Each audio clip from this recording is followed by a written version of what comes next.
Magandang umaga, ngayon po ay araw ng Biyernes, July 26, 2024 at update po muli sa lagay ng panahon.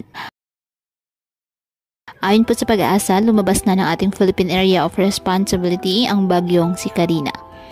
Sa ngayon, wala na po itong direktang epekto sa lagay ng ating panahon, kundi hanging habagat po ang nagpapaulan at nakakaapekto sa ating bansa na pinalakas ng bagyong Karina. Samantala, isang bagong low pressure area ang binabantayan na nabuo ngayon at sa may southeastern Mindanao.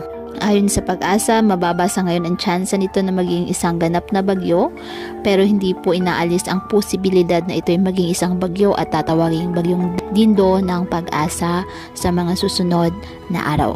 Kaya patuloy lamang na mag-antabay ng iba pa nating weather updates at sa updates po na ipapalabas ng Pag-asa hinggil po sa lagay ng ating panahon.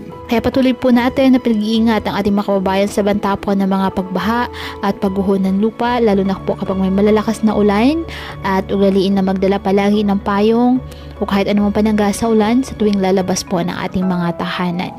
At yan po muna ang update sa lagay ng panahon ngayong araw. Muli patuloy po tayo na mag-ingat at palaging tandaan, God loves you.